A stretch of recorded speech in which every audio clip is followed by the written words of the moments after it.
Today I'm going to be covering the dev blog because it has a bunch of information about the potential future of Project Zomboid. So first of all, it starts out talking about the build 41.73 patch that had an issue with Linux servers crashing. You know, they spent a lot of time fixing that. Glad they did. And they also included an update to the Steam API, which I hope changes nothing, although it could make things better. We just don't really know. We'll have to check that out, see what problems pop up. But on to the meat of this devlog. For the next patch, slightly logjam behind build 41.74 is a wide-ranging patch full of many and various things. To minimize future disruption to build 41 players, we are thinking that it may well be the last major patch before all coders are moved to build 42 and more feature-based development. Clearly, there will still be fixes and maintenance where necessary. We'll be wanting to leave 41 in the best state that we can and with as many annoyances removed as possible. Can change, of course, but this is currently our direction.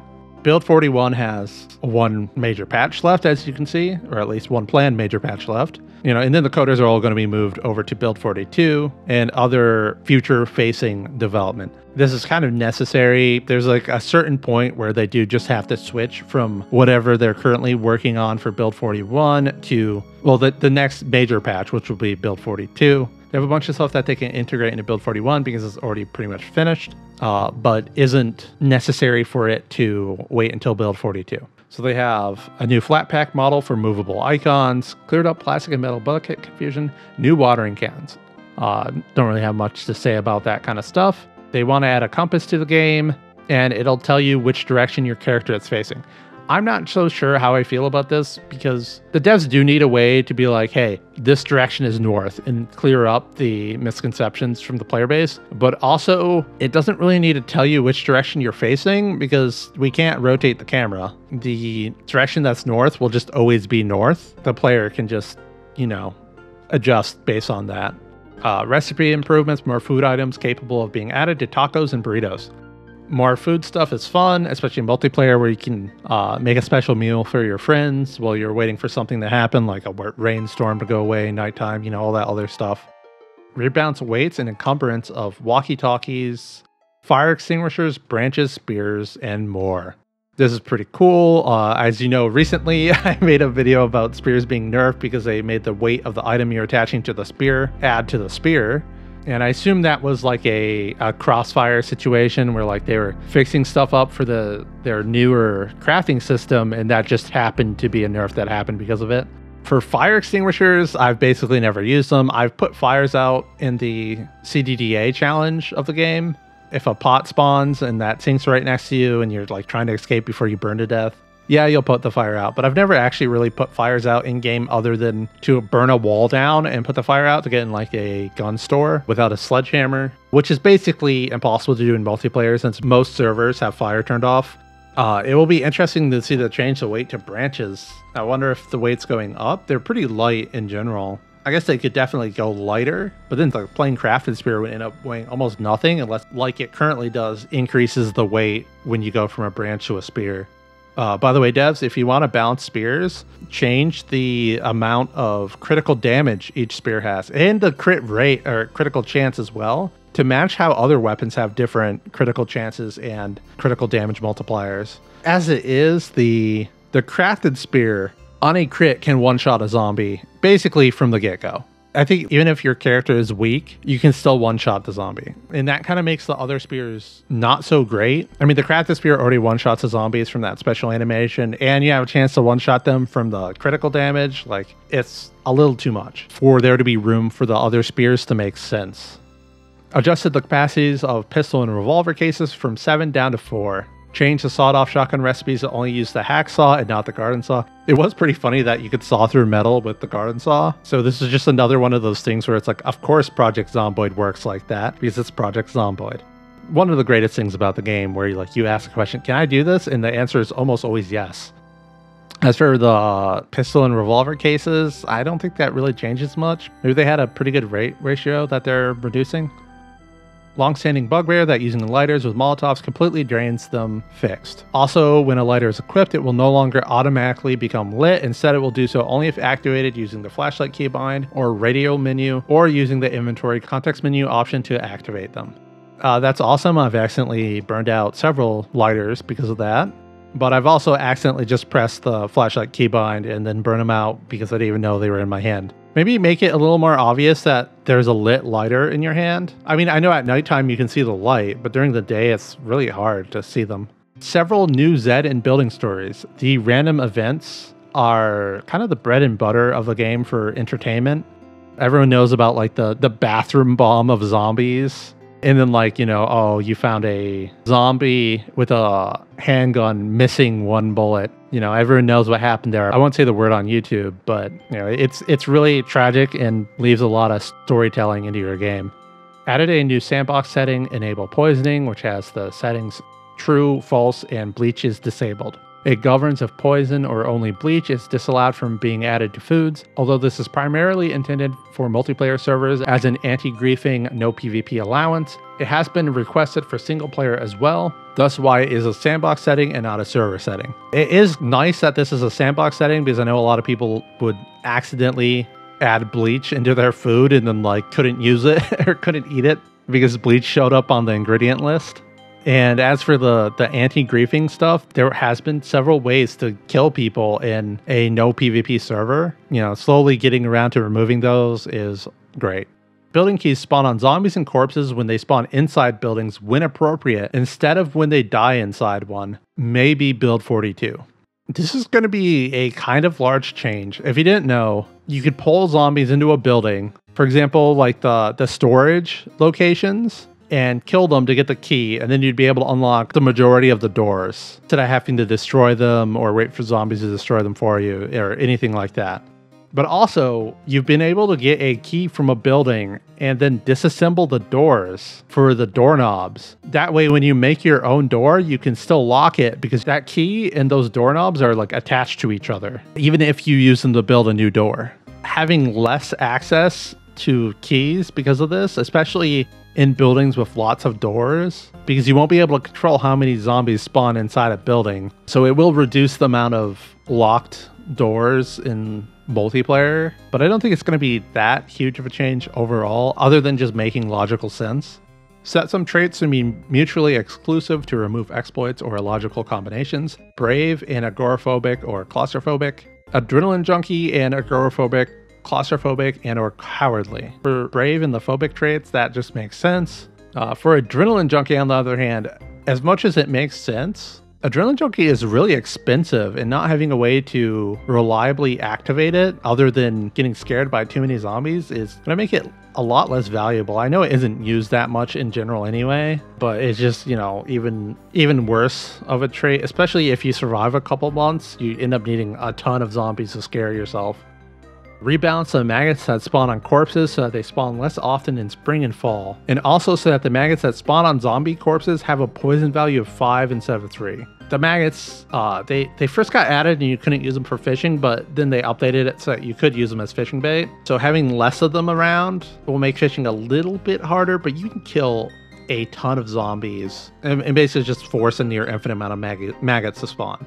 As for the poison value, I think you could eat three or four maggots before it would kill you. So now I guess it's like 2 maggots before it would kill you, or like maybe 3. And they didn't really give much food. I was going to research if you could stop yourself from starving to death with the maggots, but now this future change is going to make that even less likely. I might still make a video for that if it turns out that you can't save yourself. Improved how current fake dead zombie spawns function. As far as I've been told, it's like a 1% chance between the phases of rotting that they can revive or turn into a fake dead zombie. Probably going to make a video about how to dispose of corpses and include a mod that makes it a lot more convenient to move bodies around because of this. But otherwise, you know, we won't know how it is until it happens. Improvement to buffs and debuffs in terms of XP and Moodle shown. I assume this is going to be something to do with how it'll show that you have a 75% increased experience buff in the character creation or the trait selection window, but it actually ends up being 400% increased experience gain because of like how the way the game was coded, designed, whatever you want to call it. Fix issues that involve spawning in barricaded, burnt, randomized locations. I assume this has something to do with spawning in like a survivor house kind of situation where like every single exit is boarded up and you have to break them to get out. If you start your game, you die, and then you spawn again, everything's already, like all the random event stuff has already been spawned, so you can end up spawning inside a house with zombies already in it or a house that's already burnt down and stuff like that. House keys will no longer spawn with a long string of numbers in their display name. It should have improved this previously. Apologies. Don't worry about it, devs. Added attachments to most food models so they appear in the player's hand while eating. Awesome role-playing stuff. The gunshot command can now target a specific player. That's probably multiplayer stuff.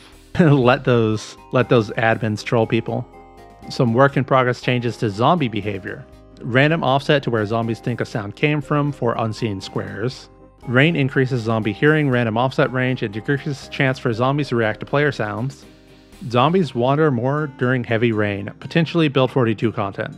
This could be pretty awesome. As for the random offset on where zombies think a sound came from, maybe they'll make shooting a shotgun a little less risky. The other guns have pretty much all had their loudness turned down, so really the shotgun is the only one that has like a huge radius that'll pull a bunch of zombies in. So now the zombies will pull into a more random distribution, I assume. Rain makes that offset larger, so you can get away with louder sounds during the rain. That's super cool. Zombies wander more during heavy rain. I know there's some mods that makes it so that the zombies wander a lot during nighttime or during the fog and stuff like that. And this will just give players a better reason to stay inside during like the tropical storms because they're hiding from the zombies wandering everywhere, you know, just little role-playing reasons. Fixes and improvements to the admin tile picker system in multiplayer. If you haven't seen that, that's actually a really cool system. It lets the admins create better content for their players, like their own little special events. Oh, there's a cool house out in the woods, you know, like leave like a note somewhere that leads people to it, or like a map with like a path drawn on it and an X marks the spot. They don't have to go into the map editor to make it and then force people to download a mod. Some logical improvements to clothing items. Motorcycle helmets protect from head fractures. Firefighter gear protects from fire. That's really awesome in another one of those Project Zomboid logic stuff. Especially if the motorcycle helmet breaks after it saves you from a fracture, that'd be pretty cool. As for the firefighter gear thing, I think I tested this on a stream once. I put firefighter gear on and stood out on campfire to see if like it would prevent me from accidentally catching on fire. Seeing that they plan on adding this in the future, that's pretty awesome too. A fix to how you're unable to claim a safe house unless standing on the ground floor, and how the game currently doesn't check upper floors for other players or zombies when claiming. I didn't know it didn't check the upper floors, so I guess we should take advantage of this when claiming safe houses till they fix it. Streamer mode audio option, which changes vehicle siren sounds to avoid bizarre copyright strikes. If this is what I think it is, I'm going to say it's not a bizarre copyright strike. It's someone taking advantage of YouTube's copyright system, which is just extremely abusable. If you didn't know, basically anyone can sign up as a business and say they own something without YouTube checking to see if that's true. So for example, there was like a big kerfuffle where a YouTuber just signed up a business and started copyright claiming, or started giving out copyright strikes to a bunch of Destiny 2 YouTubers. And like it wasn't Bungie doing it. It wasn't Bungie's legal team doing it. It was just a random person. You're just allowed to do it. YouTube's just got the worst copyright system in the world. Before I switched to only using old school RuneScape music in the background of my videos, some of my videos got claimed because I used music that had a license that let me use it, but a random person just claimed that music for themselves. And YouTube just doesn't do anything about that. You know, when you get claimed, like you can see, oh, this is infringing on this song's copyright. And then like you go to look up the song online and it doesn't exist. Like they're not selling it. There's no mention of this song anywhere other than in YouTube's copyright system. This is clearly just being abused and it's just way too easy to abuse it. But anyway, I'll move on from that. Various improvements and fixes to the cutaway system. I hope this is a fix where like there's the tall fence and you're on the side of it that's covered up. So you can't see if there's any zombies right next to the fence and you want to get closer to the fence, but you also don't want to pull any zombies that you can't see. So you end up in like a Mexican standoff with a fence. But also there's, you know, like you can't look into a house because you're looking at it from the wrong angle. You can't see zombies behind the house. Maybe that's an improvement to that. I hope it is. Colorblind Friendly Accessibility Edition, letting you add another variant to red-green and aiming outline, and also to reduce difficulty when Zed is standing on snow. I think any colorblind options that you add are great. Added highlight to crates so it's easier to differentiate which one the player is interacting with. I've made some pretty serious warehouses full of crates, and being able to figure out exactly which crate I'm looking at is awesome. Optional sandbox setting to disable the tainted water tooltip, warning for hardcore play. For the hardcore multiplayer servers, this will be pretty good, but I also think a lot of people might turn this off and then complain that they died for no reason. So it might end up being a little more hassle than it's good for, but we'll find out. Especially there's a mod that makes the water in the pipes tainted, which would be pretty funny with this setting turned off for surprising players. Improvements to level of damage burnt food does to players with the weak stomach trait. I assume this is reducing the damage because I know a lot of people, they take weak stomach, they either eat burnt food because they don't know, or they accidentally eat the burnt food and then it kills them. Now, I agree that like the burnt food probably shouldn't kill you, or at least the chance for it killing you should be like extremely low. But hopefully it continues to cripple your character for at least like a day. Because if you're forced to eat burnt food because like you're starving and you took weak stomach, you should be punished for that. If it doesn't cripple you for like a significant period of time, then weak stomach just becomes an even freer trait. As it is, I'll just take weak stomach and I just don't eat burnt food or anything else that could cause problems unless I have the lemongrass. I know that I can get lemongrass pretty easily because I'm just used to getting it. Changes to how car alarms function in game, seeing as currently they are an extremely rare threat. Hopefully they don't overdo this and like every single car starts honking when you break its window. But I do agree that like right now, especially with the default setting, they're just so incredibly rare that like when it starts going off, did a house alarm just start? I don't even connect the car alarm to the car because it's so rare that I forget about it. Although it's early days yet and unconfirmed for build 42, we are also currently spending some time doing some backstage experimentation with basements and improvements to our loot/inventory UIs. If these are successful, we may well see them surface in future blogs. Is it the RV mod or camper mod where it just teleports you to a building outside of the map as a way to have an interior to a vehicle? And while it's super cool, it also makes it so that like the zombies are no longer a threat because you're actually just getting teleported really far away from them. So if the devs can implement that in a way that the zombies are still a threat, then it's perfectly awesome to have basements in the game. Although a single exit in a zombie game, you get overran by zombies and you can't do anything. They're going to be super dangerous. As for the improvements to the loot and inventory UI, all I would love is for them to take the equipped items out of the inventory panel and put it on like a character doll in an actual equipped items panel. As it currently is, like when you take items off and put them on, they like move all over the place in the inventory. And you have to like search around to be like, oh yeah, my axe only has this much durability left, which is super annoying. Otherwise, the fact that like when you're looting and it's a list, it doesn't look great, but it's highly efficient. Even if you end up feeling like you're playing Microsoft Excel Simulator, the list for looting isn't that big of a deal. It's when you right click and there's a list and then inside that list is more lists. That's when it gets over the top list syndrome. For an example, in Barotrauma, the health menu, it tells you on the paper doll, you know, this limb is injured.